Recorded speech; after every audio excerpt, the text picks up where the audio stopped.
Three dot جب بھی آتا ہے وہ ڈبل آتا ہے، ایک یہاں پر ہے اور ایک یہاں پر ہے، اکثر جگہ اگر کہیں کوئی یہاں پر ہو کہیں یہاں پر ہی ہو، تو تھری ڈاٹ جب بھی آتا ہے وہ ڈبل آتا ہے۔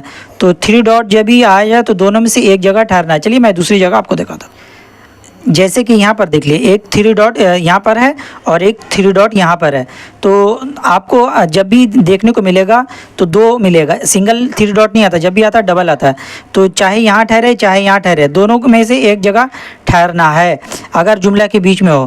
تو دیکھیے اور سائڈ میں مع لکھا رہتا ہے، تو جیسے میں اس کا تھری ڈاٹ کا قاعدہ ہے کہ دونوں میں سے ایک جگہ ٹھہرنا ہے، جیسے میں آپ کو پڑھتا ہوں حامیم، ایک جگہ یہاں ٹھہر گیا ہے تو دوسری جگہ پر ملا کے پڑھ دیں گے، جیسے والکتاب المبین انا انزلناہ، اس طریقے سے۔ تو تھری ڈاٹ کا یہ قاعدہ ہے کہ دونوں میں سے ایک جگہ ٹھہرنا ہے، اگر یہاں نہیں ٹھہریں گے تو یہاں پر ٹھہریں گے، جیسے حامیم والکتاب المبین۔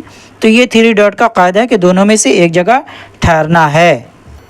اس کے بعد دوستو قرآن شریف میں آپ کو نصف دیکھنے کو ملے گا، تو نصف جو ہے یہ نصف جو اس کا مطلب ہے کہ جس پارہ کو آپ پڑھ رہے ہیں وہ جیسے ایک پارہ، دو پارہ، تین پارہ، تو اس کا جب آدھا ہو جاتا ہے، جیسے 12 پیج کا ہوتا ہے 6 پیج ہو گیا، یا پھر 15 تو 7.5 پیج، تو جب وہ آدھا ہو جاتا ہے تو وہاں پر آپ کو سائڈ میں نصف لکھا ہوا آپ کو سائڈ میں دیکھنے کو مل جاتا ہے، تو اسے کہتے ہیں نصف۔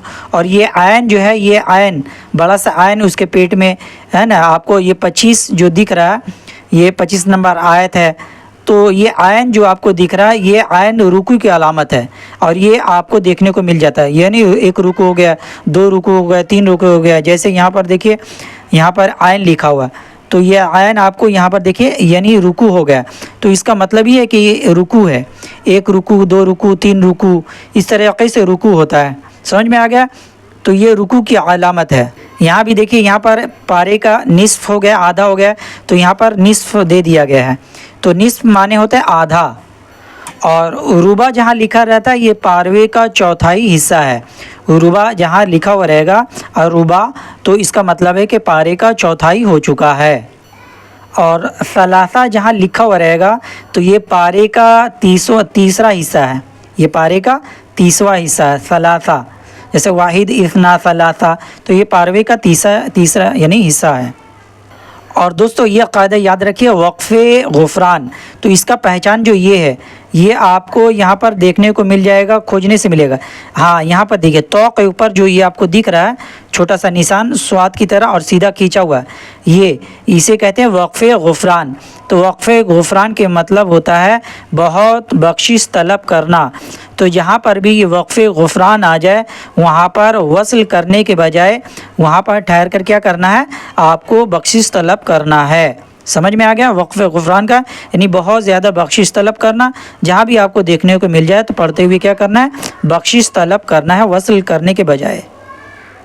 اور دوستو یہ قرآن کے نیچے آپ کو 7 منزلیں پورے قرآن کے اندر دیکھنے کو مل جاتا ہے، تو صحابہ اکرام نے قرآن کو، جیسے آپ صلی اللہ علیہ وسلم نے فرمایا جو 3 دن سے کم میں ختم کرے گا وہ قرآن کو اچھی طریقے سے سمجھ نہیں سکتا ہے، تو اس لیے صحابہ اکرام نے 7 دن کا معمول بنایا تھا کہ 7 دن کے اندر قرآن ختم کرنے کا، تو قرآن کو تمام صحابہ اکرام ختم کیا کرتے تھے 7 دنوں کے اندر، پورا 30 پارہ تو ختم کرتے تھے۔ تو صحابہ کرام ایک دن کا جو مقدار ہوتا تھا تو ایک منزل وہ ایک دن کا مقدار بنا دی گیا، دوسرا دوسرے دن کا، تیسرا تیسرے دن کا، 7واں اسی طریقے سے 7 دنوں میں ایک پارہ کا یعنی پورا 30واں پارہ کا ایک پارٹ یعنی 7 پارٹ بنا دیے گئے ہیں، یعنی اسی کو کہتے ہیں 7 منزلیں، 7 دن میں 7 حصہ ختم یعنی 30 پارہ ختم ہو جایا کرتا تھا، تو یہ 7 منزل بنا دیا گیا ہے۔ تو دوستو ایک قاعدہ اور ہے جو یہاں پر دیکھیے دونوں کے بیچ میں، ایک تو اوپر میں وقف لازم لکھا ہے، اس کو چھوڑ دیے، اس کا قاعدہ میں نے آپ کو میم کا بتا دیا، سکتہ کا بھی قاعدہ بتا دیا ہے، اور وقف غفران کا بھی قاعدہ بتا، یہ بیچ میں دیکھیے وقف منزل لکھا ہوا، بیچ میں دیکھیے وقف منزل لکھا ہے، تو اس کا مطلب بھی سیم اسی طریقے سے ہے، یعنی وقف منزل یعنی وقف جبرائیل بھی کہا جاتا ہے، تو یہاں پر وقف جبرائیل یعنی یہ نشان ہوگا، یہ آپ کو جو نشان دکھ رہا ہے یہ نشان ہے وقف منزل، یعنی اس کو وقف جبرائیل بھی کہا جاتا ہے، اور یہاں پر بھی ٹھہرنا مستحب ہے، جس طریقے سے میں نے آپ کو بتایا وقف نبی صلی اللہ علیہ وسلم وہاں پر ٹھہرنا مستحب ہے، اور یہاں پر وقف منزل میں بھی ٹھہرنا مستحب ہے۔ اور دوستو سجدہ سائڈ میں لکھا رہتا ہے اور آپ کو جملہ کے بیچ میں وہ سجدہ لکھا ہوا پائیے گا۔ تو قرآن کے اندر ٹوٹل سجدہ وہ 15 ہے، لیکن سورہ حج کے اندر میں 2 سجدے غالباً دیے گئے ہیں، تو اس میں سے ایک جو ہے نہیں کرنا ہے۔ امام شافعی رحمۃ اللہ علیہ کے نزدیک ٹوٹل 15 کرنا ہے، لیکن امام حنفی امام اعظم رحمۃ اللہ علیہ کے نزدیک 14 سجدہ کرنا ہے۔ اور سجدہ